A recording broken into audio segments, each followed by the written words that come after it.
قرآن کریم کی پہلی صورت جو ترتیب میں لکھی ہے وہ سورہ بقرہ ہے۔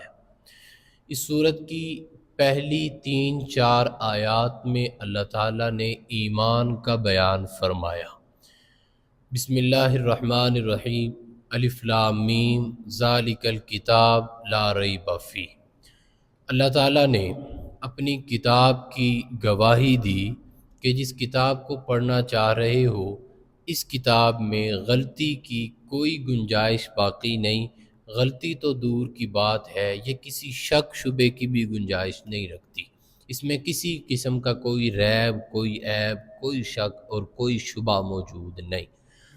ھدی للمتقین، جب یہ ایک مضبوط ہاتھوں میں موجود کتاب ہے تو اب فرمایا کہ اس کتاب کو اتنا محفوظ رکھنے کا مقصد یہ ہے کہ یہ اللہ سے ڈرنے والوں کے لیے ہدایت کا ذریعہ ہے۔ جو اللہ سے ڈرتے ہیں، اللہ کے قریب آنا چاہتے ہیں، انہیں راستہ دکھانے والی کتاب یہی کتاب ہے۔ اس کے بعد جو اللہ سے ڈرتے ہیں وہ کون ہیں؟ ان کی 5 علامتیں اللہ تعالیٰ نے ذکر فرمائی۔ پہلی علامت الذین یؤمنون بالغیب، دوسری علامت ویقیمون الصلاۃ، تیسری ومما رزقناہم ینفقون، چوتھی علامت والذین یؤمنون بما انزل الیک وما انزل من قبلک، اور 5ویں علامت وبالآخرۃ ھم یوقنون۔ اسے علماء نے اس طرح تعبیر کیا ہے کہ یہ 5 جو علامتیں ایمان والوں کی بیان فرمائی، ان میں پہلی علامت ہے ایمان بالغیب، غیب پر ایمان رکھنا۔ دوسری علامت ہے اقامت الصلاۃ، نماز کو قائم رکھنا۔ تیسری علامت ہے ایتاء زکوٰۃ، انفاق فی سبیل اللہ۔ چوتھی علامت ہے ایمان بالشرائع، تمام شریعتوں پر ایمان رکھنا، اور 5ویں علامت اس میں ایقان بالآخرت ہے۔ اگر کسی آدمی میں یہ 5 علامات موجود ہوں اس کو حق حاصل ہے کہ اس کو مومن کہا جائے، لیکن اگر ان میں سے کوئی ایک علامت بھی نہ پائی گئی تو ایمان ناقص ہو جائے گا، بندہ مومن نہیں کہلائے گا۔ پہلی علامت ایمان بالغیب ہے۔ ایمان بالغیب کا مطلب یہ ہے کہ جو اللہ کے نبی بتائیں اس پہ دلیل مانگنے کی ضرورت نہیں، جو بات وہ ارشاد فرماتے ہیں اس غیب پر ایمان رکھنا ہے، اس پہ دلیل مانگنے کی ضرورت نہیں۔ اللہ کے نبی نے فرمایا کہ اللہ ہے، ہم نے دیکھا نہیں لیکن ایمان ہے، یہ ایمان بالغیب ہے۔ فرمایا کہ ایک جنت ہے، ایک دوزخ ہے، ہم نے دونوں نہیں دیکھیں لیکن ایمان بالغیب ہے۔ فرمایا ایک جنات کا جہان ہے، ایک فرشتوں کا جہان ہے، ہم نے دونوں کو نہیں دیکھا لیکن ایمان ہے، یہ ایمان بالغیب ہے۔ ایمان بالغیب کا مطلب اعتماد علی النبوت ہے کہ ہمیں نبی کی کہی ہوئی ہر بات پر ایمان ہے، وہ ہماری عقل میں آئے تب، عقل میں نہ آئے تب، ہمارے ماننے کا مدار یہ ہے کہ ہمارے نبی نے ارشاد فرما دیا ہے۔ دوسری علامت ایمان کی اقامت صلاۃ ہے، نماز کا قائم کرنا ہے۔ ایک ہے نماز کا پڑھنا اور ایک ہے نماز کا قائم کرنا۔ نماز پڑھنے کا مطلب یہ ہے کہ آپ نے خود کو تیار کیا، مصلی پہ کھڑا کیا، اللہ کے حضور پیشانی ٹیک دی، یہ آپ کا نماز پڑھ لینا ہے۔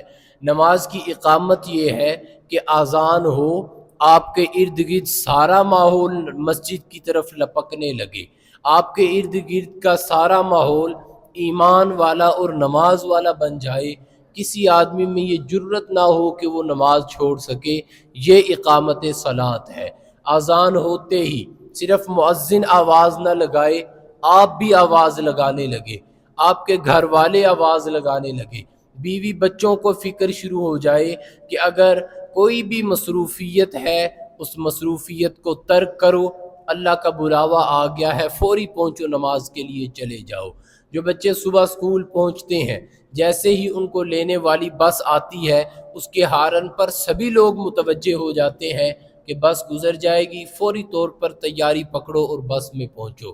جن لوگوں نے کاروبار میں پہنچنا ہوتا ہے، جیسے ہی وہ وقت آئے سبھی لوگ متوجہ ہو جاتے ہیں، وہ خود بھی، اس کے والدین بھی، گھر کے دیگر افراد بھی، کہ تمہارے کام کاروبار کا وقت ہوا چاہتا ہے، اٹھو اور اپنے کاروبار میں مشغول ہو جاؤ۔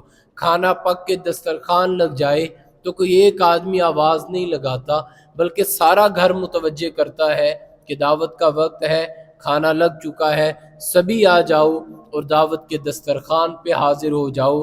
جس طرح دیگر دنیاوی امور میں جہاں کوئی اجتماعی کام ہو تو ایک آدمی نہیں، ہر شخص آواز لگانے والا ہوتا ہے، اقامت صلاۃ کا مطلب بھی یہ ہے کہ جب اذان ہو جائے تو مؤذن کی اذان پر اکتفا نہ ہو، معاشرے کا ہر فرد یہ آواز لگانے والا بنے کہ تم نے سنا نہیں اللہ بلا رہے ہیں، تم نے سنا نہیں کہ اب کامیابی کاروبار میں نہیں مسجد میں بتا دی گئی ہے، تمہیں اللہ کا مؤذن اور منادی آواز دے رہا ہے، ہمارے پورے گھر میں یہ صدائیں لگنے لگیں، گلی سے آتے ہوئے دوستوں کو ملے ان کو بھی یاد دلاتے جائیں کہ ابھی 2 منٹ پہلے اللہ کا بلایا آیا تھا، میں جا رہا ہوں، آؤ تم بھی چلے چلو۔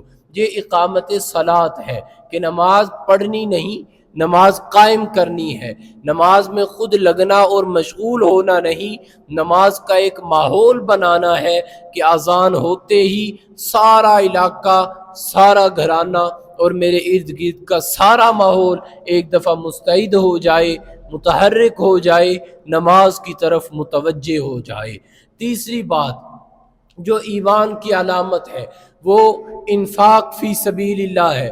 اللہ تعالیٰ نے یہاں زکوٰۃ کا ذکر نہیں کیا، اگر کوئی زکوٰۃ نہیں دے گا تو لوگ اسے تانے دینے والے بھی موجود ہیں، اس کو سمجھانے والے بھی موجود ہیں، اس کو مجبور کرنے والے بھی موجود ہیں کہ اگر زکوٰۃ نہ دو گے تو یہ مال تمہارا نہیں، ان فی المال حقا سوی الزکاۃ، فرمایا کہ تمہارے اوپر زکوٰۃ کے علاوہ بھی مال کا حق موجود ہے۔